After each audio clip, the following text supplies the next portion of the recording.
The building that housed Global Studios in Century City was impressive, but going in through the private entrance to the office of the head of the studio, the CEO of Global, was like entering another universe, or boarding a rocket ship to the moon. A security guard stood at the discreetly set-apart elevator to escort VIPs and use his badge on the inside security panel to give them access to Andy Westfield's office on the 44th floor.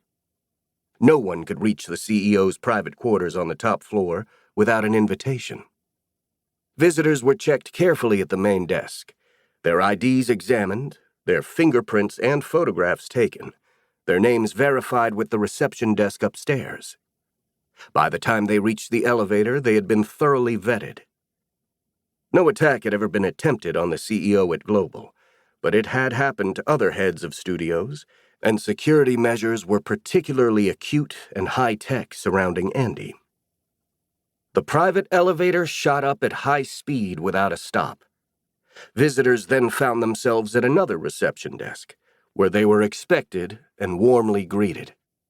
The reception area was beautifully decorated with leather couches and priceless contemporary art, and visitors rarely had long to wait. The doors opened automatically into a small anteroom with paintings from Andy's personal collection, and 14-foot red lacquered doors led into the inner sanctum, where Andy sat in peaceful splendor at an enormous mahogany and steel desk with a view of all of Los Angeles.